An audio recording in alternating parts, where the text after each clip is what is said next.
Alright, and welcome to the darkest dungeon. This time I've selected another game, and boy oh boy, I like my viewers because here's the most funny story that happened at recording ever. I configured the OBS, recorded the first 5 dungeons, just to find out that I have had the wrong input and I did not record any video whatsoever. So you can consider yourself lucky. I just deleted my save game and we're going to start over anew. So without further ado, let me present The Darkest Dungeon, our new series here on Psychic4 Games on YouTube. This is a hardcore dungeon crawling game, and I have played it pretty far but not completed it so far.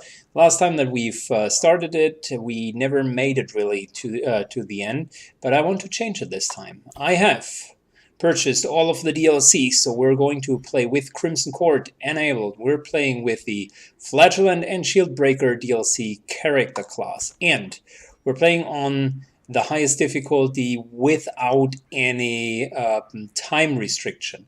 Normally I would directly go to Blood Moon. I am not afraid about the game difficulty as such, but Blood Moon as difficulty unfortunately forces you to finish the game in a certain amount of time unless you want to lose. Whilst this is cool, it will not allow us to find out a little bit more about the game and do it in our own pace. So we're going to go for the darkest difficulty, and this is here. This year is going to be YouTube Season 1. So, Darkest Dungeon as background info. The Darkest Dungeon storyline really tells a tale about you as the main character, who inherits this huge estate from his grandfather, a rich man that unfortunately went broke at the end of his life. And you find out from his letters that he indeed started to dig underneath his estate and found a gateway to the underworld. Demons and other shit start spawning and killed off most of the guys. Whoever hasn't gone completely mad was fleeing the land, so he was the only one being left over, and you are basically called in order to salvage the situation. So that's the kind of gist that game is going to set.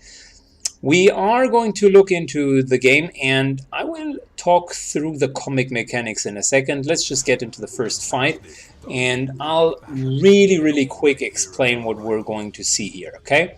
So, the game itself is based on 4 versus 4 combat. Every single unit on the battlefield, maximum 8, at the moment 3, is having a position. This is position 1, 2, 3, 4. Every unit has different skills. The skills can be used from certain positions, which is indicated here with a white dots. So this ability, for instance, can be done in position 1, 2, and 3. And each ability can only hit certain areas, which is indicated by the red dots. In order to win a battle, you need to kill all of the enemies. Every single enemy and every single creature has hit points. Once they are depleted, they are going to die.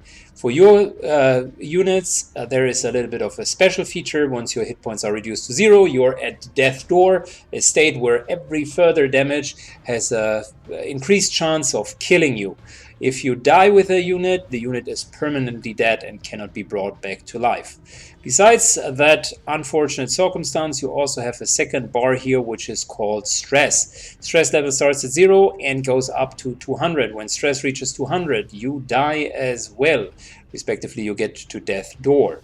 Once stress reaches 100, which is pretty much half of the stress bar, so the stress bar can fill up twice, it's this little white bar beneath here, you go insane. This game really has this tainted, dark atmosphere, which makes it so much fun to watch. Now, we know about the abilities in that you can use them from certain areas. We know about hit points, stress. Let's take a look at what else. If you look at the bottom right corner, just from top to bottom, protection gives the value of percentage of reduction from any damage that the creature is taking, any physical damage that the creature is taking. The higher the protection value, the more tanky an enemy is. Dodge is a percent chance of the enemy to effectively avoid the damage whatsoever. Dodge is being calculated against the value called AC, which stands for accuracy.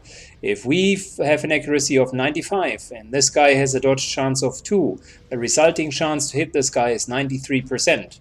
However, little caveat there, the maximum hit chance is 90% and the lowest hit chance is 10%. That way the game still keeps it a little bit random. So if you exceed 90% hit chance, you have already kept out. Speed determines how fast the character can act. The way the game works is behind the scenes. There are turns. You never know when a turn is done unless all of your characters have acted. Each character on the battlefield can act once per turn. The order in which they act is being determined by speed. Speed plus 1d8, so 8-sided die, determine the initiative, and the higher the initiative, the earlier a character can go. Speed is a very important value for many of the characters. Then we do have resistances. Stun resists any form of incapacitation. Bleed and Blight are resistances against damage over time effects. A debuff is a resistance against debuffs. And Move is a resistance against being moved into a different position. You can imagine that with so many skills and so many positions, the complexity builds up quite substantially. So we're not going to look too much for the combat for now. I'm going to explain everything in a second. Let's just swing with it for now, and we're going to take a look at our classes and the heroes once we get the first party together. This here's the first end fight, so to speak. We got surprised and scrambled up. Send these vermin a message. The rightful owner has returned, and their kind is no longer welcome. And we're taking some serious damage right off the gate. Wonderful. It already shows how deadly the game is. With a couple of crits, it is very, very easy to die, even in this very first combat.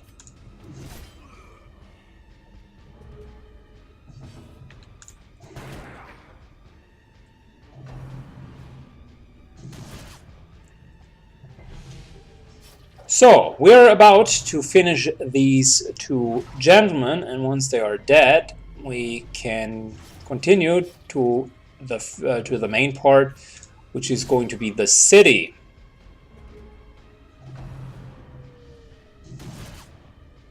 Gosh, it takes a while. Prodigious size alone does not dissuade the sharpened blade. And now, the darkness holds dominion. Black as death. Good. That was our very first mission. Got a quest reward, a nice little 5,000 gold pieces, and some heirlooms. The heirlooms will be used in order to build up the city. And the city is kind of the second integral part, which I'm going to explain in a second. After each mission, every character has a chance to get a positive or a negative quirk. Every character can have a maximum of 5 positive and a maximum of 5 negative quirks. Positive quirks give advantages, negative quirks give disadvantages. I'll go over them as we get them and give you an indication whether or not it's a strong or a weak perk. Clutch Hitter. If hit points are below 50%, you increase your critical strike chance. Is pretty weak. Runes Explorer, 20% chance of scouting in the runes. We'll come to scouting and what runes means in a second. It's also a weak perk. So Not necessarily the strongest ones, but that's fine. For now, we're not going to mess with the quirks. We're going to take a look at the city. The city itself is the place where we are effectively going to build up like an estate to host for all of our heroes. New heroes arrive every week. The first week we see 2 further heroes, and surprisingly enough have a full party of 4 now. Every building can be upgraded, as you can see. I just upgraded the stagecoach and said I would like to have 3 heroes coming into the town every week instead of 2. Let's go through the buildings real quick and explain what they are doing. The blacksmith allows you to upgrade your weapons and your armor, which makes both of them stronger. They are kind of the base for every hero and should equally match his level. The guild allows you to upgrade the skills that your character is having. We need to unlock both of these. The abbey, the church, allows the heroes to reduce their stress. You can see currently everyone's fine, but over time the stress level will increase. Likewise, the tavern, which is another way of losing stress. The sanitarium allows you to get rid of diseases and modify the quirks that we have just seen. The graveyard will contain all of the fallen comrades over time and will be quite full when we're done with this playthrough. The Ancestors' Memories is kind of the main storyline. We'll come to this in a second. And last but not least, the Survivalist Camp over here gives the characters another set of skills besides combat skills. Every character has so-called camping skills. We'll come to them in a second as well. For now, they are not important. Let us go into our very first mission and let me show you how to prepare for such a mission. So, we are, in fact, I'm going to put the characters in order. We have 4 characters. And before we review the characters at the beginning, I'd like to first start with the game and explore it really as we go. Before we review the characters, let's just talk about provisioning in general. Before you go into a dungeon, you have the option to buy provisions. The by far most important provisions are food, that restores health and allows you to rest. Then shovels, where you can have 1 to 2.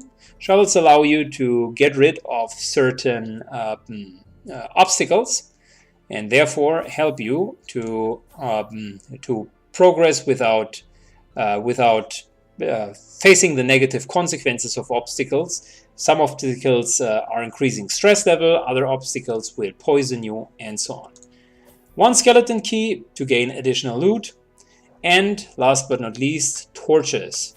We buy 8 of them to keep up the light, and we're going to talk about light in a second. On top of your screen, like right up here, we will see that there is a torch. The torch can be between 0 and 100. The higher the number for the torch, the more lightful it is. And the more lightful it is, the better our chances to surprise enemies, to get good hits against enemies, to dodge enemies, and to scout ahead in the dungeon. The lower the light, the better the enemies, the more they can surprise us, and the more difficult the fights are becoming. However, also the lower the light, the better the loot. And that's something that's a really interesting concept, a risk versus reward concept. Good. Let's start. We have been shuffled from the very beginning, which is absolutely unfortunate. So you can see once you're shuffled, you need to get back into position because, again, certain skills require a certain position. And if you're not at the respective position, it'll take you time to get back into set position. Luckily for us, we just killed both of the skeletons. And we're going to come and discuss the skeletons in just 1 second. For now, let's stick with Let's stick with easy combat, and I'll explain more. How it must be carried home. I'll explain more as we go through the dungeon. What happens down here is a so-called scouting. We do have a certain chance to scout, and that chance was successful. Now we can see that there are obstacles in our way. I told you that we wanted to have shovels. Luckily for us, that we had a shovel, so that was a very good idea. And you can see here on the minimap, we saw that there was a fight. Since we have scouted the fight out, we effectively have surprised them instead of being surprised by them. Now, let's take a short look at our skills, shall we? Because I feel there might be, or you know what? Let's not do that for now, because we haven't yet unlocked the building to effectively unlock all of the skills. So I would want to show you the skills once we have like a combination that effectively makes sense and not just 4 random skills for the very start. I think that makes more sense. Continue the onslaught. Destroy them all. You can see as we fight, we're taking some hit point damage. Hit point damage is permanent unless during the combats we find an option to heal that damage. So we need to be careful. If we take too much damage, we're ending up weakened and might die. Even in these very early dungeons, it can be quite tricky. For those of you who have never played the game, the fights suffer from certain RNG, and you need to prepare well in order to not suffer from that RNG, or to prevent that RNG, so to speak, from impacting you.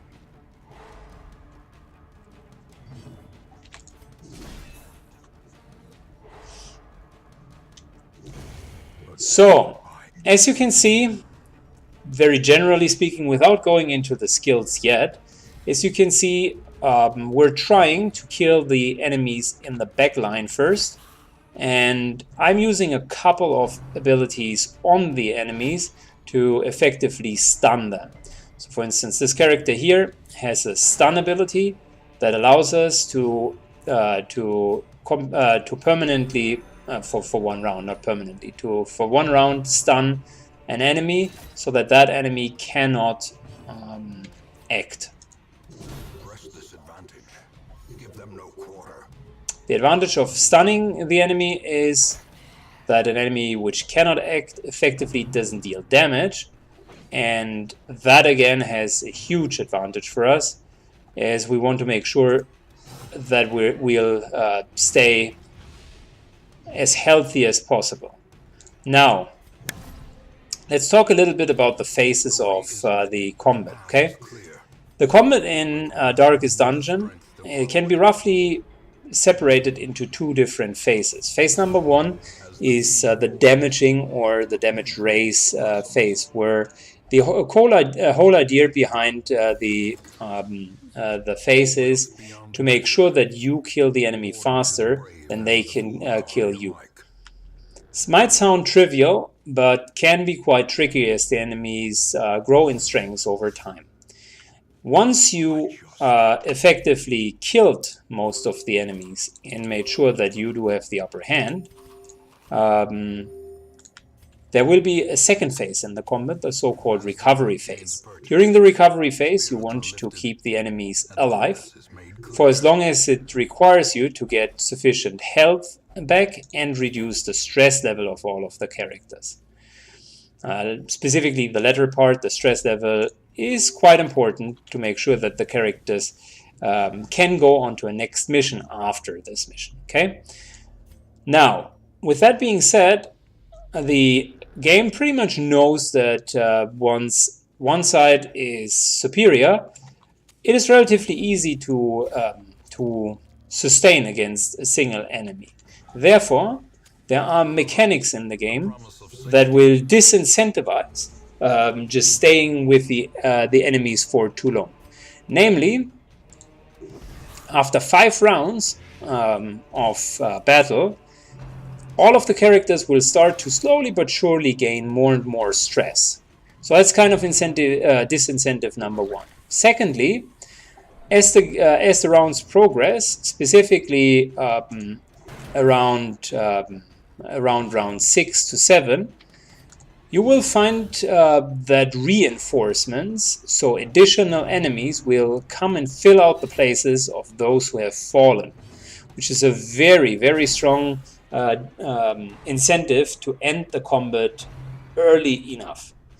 So usually what you want to do is you want to kill everyone prior to round number 6. If it takes much longer than 6 rounds, something is significantly wrong. Most of the fights, except of course the boss fights, are designed in a way that it only takes a couple of rounds to effectively kill everyone. You can see after round 2 we have the upper hand. We're using our skills wisely enough, and only the enemy tank frontliner is still standing. The rest is already dead. Now, if we would take too long to finish this guy, what would happen is that additional reinforcements would come. Since we don't want to deal with them, and since we don't want any additional stress level, we're going to kill him and finish the dungeon. Whenever you finish the dungeon, you are allowed to continue shortly until you then decide to complete the dungeon altogether.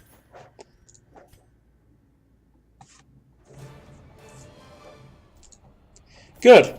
Our first real dungeon netted us around 6,000 gold. Trinket. Trinkets are little heirlooms that every character can wear. Maximum of 2 trinkets can be worn per character. And we have a couple of heirlooms that we collected on top of it. Every character has a chance to get a quirk. Again, 2 positives, 2 negatives. Stress faster allows us to consume less food. If the stress level is above 50, that is very bad or neglectable. Warrior of the Light is very good, 10% damage if the torch is above 75 is super good because we're doing light runs, and that means this character just has 10% additional damage. Minus 3% crit, neglectable, and minus 5 dodge, also not too bad, so both of them are okay as negative quirks. Negative quirks are never funny, but there are really bad ones, and then there are less bad ones. Good. That has been the very first week. I will do, for the rest of the video episodes, I'll do the management in the city by myself. Really, for those of you who haven't played it, it is upgrading the buildings one by one and then doing a lot of inventory management for the characters. Nothing of that is particularly difficult. It's just not very exciting to watch. So we're not going to have too much interaction in the city. I'll just make sure that the characters are prepared and that you guys will see dungeons mostly. Whenever some features happen here, however, we're going to jump into the city. So, see you in the next video.